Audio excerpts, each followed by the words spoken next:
In this video, we are going to unlock the power of Excel if function, a simple yet an incredibly useful tool used for financial analysis. Whether you're checking if your budget is on track or comparing financial outcomes, the if function is your best friend. Let's go.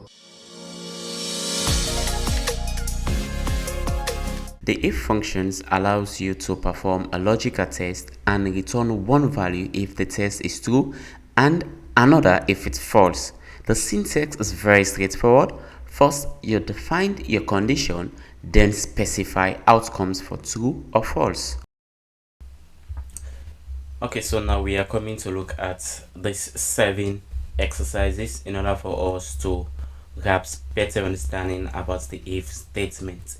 So we have our first one here, the budget check, and under the budget check we need to understand our if function properly. With it, we'll be able to check whether we meet our budget or we go above our budget. So the logical test depends on you. So with this example here, we say is equals to, we use our if and press the tab. And our logical test here, we want to test if our actual amount is greater than our budgeted amount. And if that's the case, it means we over budget. And otherwise, it means we are within the budget. So let's see. So our logical test is, we want to see if our actual amount is greater than our budgeted amount. So if our actual is greater than our budgeted amount, in that situation it means over budget. So we can type it.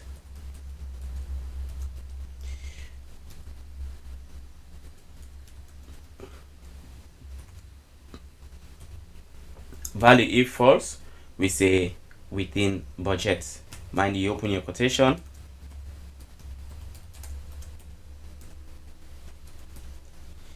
And we close our function, then we press enter.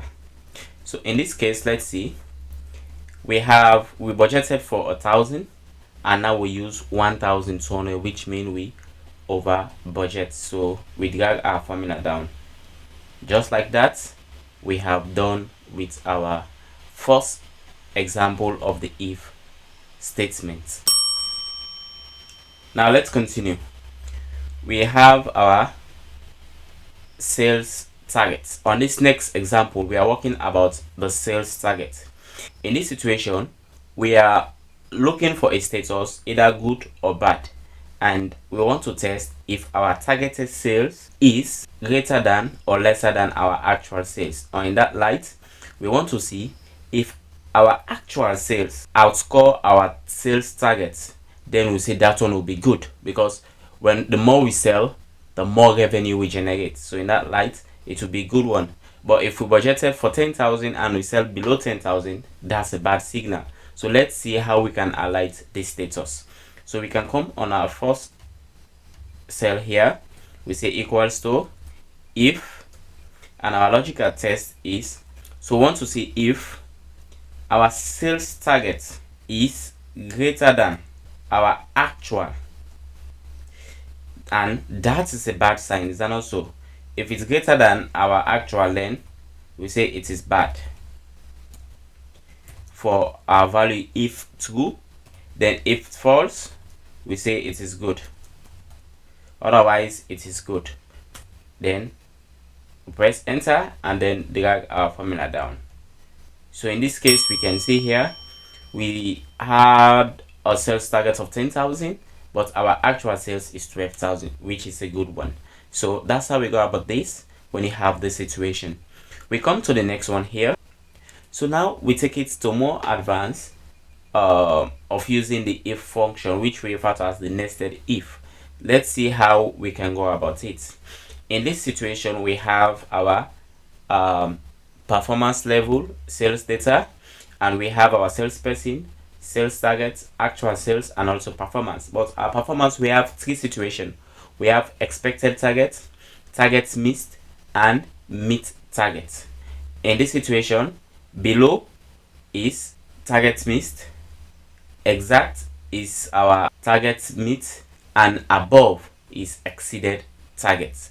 So let's see, and we are hoping to be having exceeded targets. So let's see here how we go about it. Say equals to, if this is greater than this, which is the actual sales, if this our sales target exceed our actual sales target, it means we miss our target. So in that line we say missed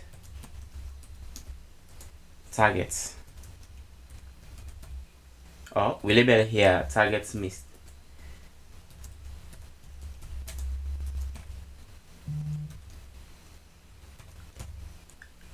Now instead of us coming with our next valid if true, we include our next if statement to say if again, if this 7 is equals to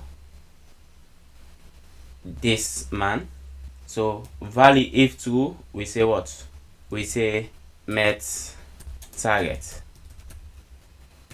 And valid if false, now we say exceed target.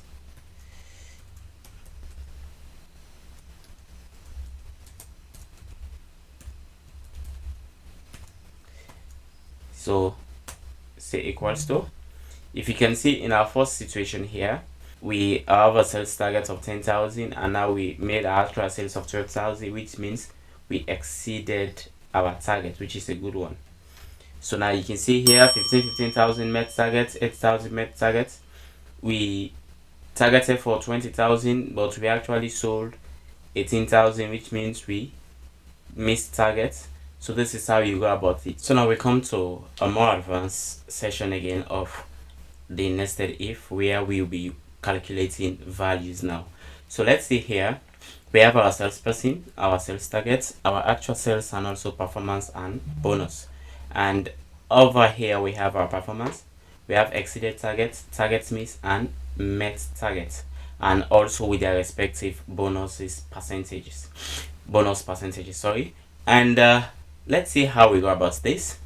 So we say equals to, if this man here, and mind you we need to hold it constant, press F4, is equals to this man, value if true is 50%, and press F4 again, multiply by the actual sales, comma, value if false, we add another if. We say if this man, say F4, is equals to this man, and value if true, we say 0%, multiply by, sorry, press F4, multiply by our actual sales, and value if false, we just take 20%, which is this one, and press F4 and multiply it by our actual sales. So if it does not meet any of these criteria, we just take 20% and it will give us met target. We close for the second if and close again for the first if, then press enter. So we have here 2000. So now we can get our formula down, and this is what we have. So when you meet the target, you just take 20% of what you actually sold. When you miss the target, we don't give you anything, but when you exceed targets, we give you 50%, which is a good one. So we come to the next one, nested if 3. We say again how we use the nested if. Now we have a great situation where we be having a range. If you have a range, this is how you go about it. This is a grade sheet, and we have the students, we have the score, and also we have the grade. And now we want to represent these numbers into letters. So let's see how we go about it. I gave here a simple scenario in order for you to follow along. So now let's see. We say equals to, if this scores here is greater than or equals to 90, value if true, we say we give a, mind you open and type it, and again in this situation we come again with the if, press our tab. If this one again is greater than or equals to 80, what do we want? Open, we say we need B. And again, if the scores here is greater than or equals to 70, what do we want? We want C. And for the last two, where we will be operating our last if, we say if this man here again greater than or equals to 60, what do we want? We want D. Close. And now we don't include any if again, we just go along with the last one. Value if false, we only want F. So take note about that. Close again, we close again, and the last one will give you black. So now we press enter. So if you can see here we have 85. So within that range from 80 to 89 is B, and we have this. Simple.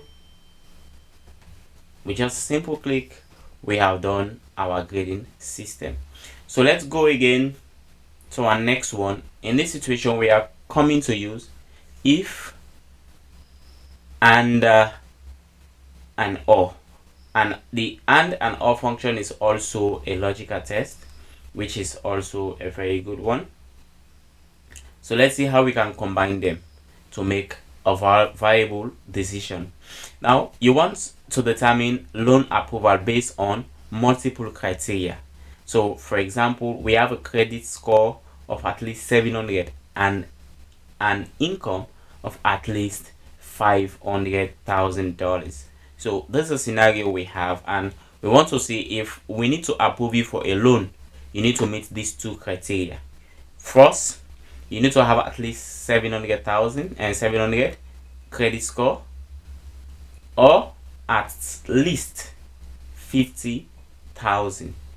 So the least scores we are approving for you is 700, and also $50,000 must be in your account. And mind you, our income is in thousand. So let's see how we go about this if we need to approve.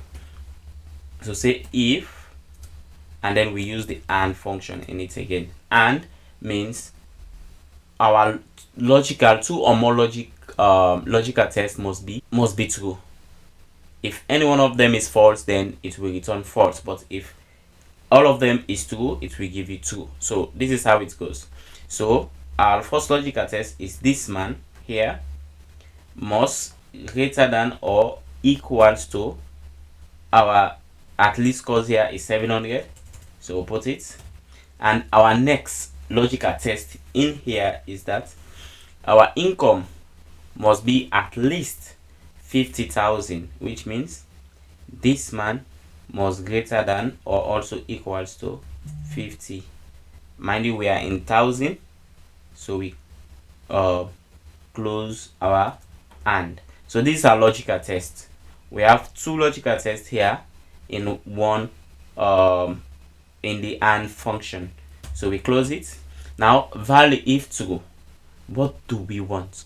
We just say approval.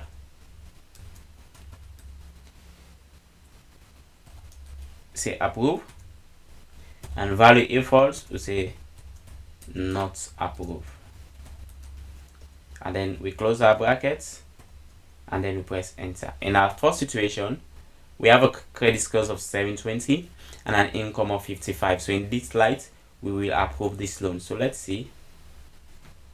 And we have these loans that we are going to approve, and the other one we are not going to approve them. So this is how we go about it. Now let's come to the next one. We have this next scenario where we want to determine whether a customer is eligible for a discount or not. So this is the criteria we have. A customer will be eligible if they either make a purchase of $500 or more, or have been a customer for over 5 years. So if you meet any of these criteria, you will be eligible for our discount. So let's see how we go about this. In this situation here, now we combine the if and the or function. So we say equals to if. Our logical test here, we start with the or. So our first logical is that you must have 500 and above. If this man is greater than or equals to 500, and another logic again is that this man here must your year of customer must be over 5. This must greater than 5. So we close for the or and comma and value if true. If this is true, then you are eligible. Say eligible and close. If false, we say not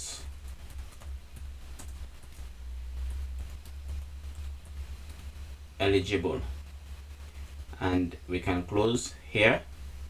Now what I want you to understand before we close the session is that when you are typing a number, it goes without this quotation, but if it is string or what we refer to as text, you need to put it in this quotation. So you need to take note about that. So now we'll press enter, and if you can see here, we have this. In our first situation, we have a purchase amount of 100, which does not meet our first criteria, but if we come to our year of customer, it meets this criteria. So the or can take either, can just look for one. If it is two, we say everything is okay. So in this slide, that's why we have this. If you see here, this one does not meet the purchase amount and also the year of customer. So this is how we go about this function. So this is the end session of our if function. If you have any comments, suggestions, or whatever you think, you can leave it in the comment section below. Please don't forget to subscribe, like, and share for more. As always, happy excelling. Goodbye.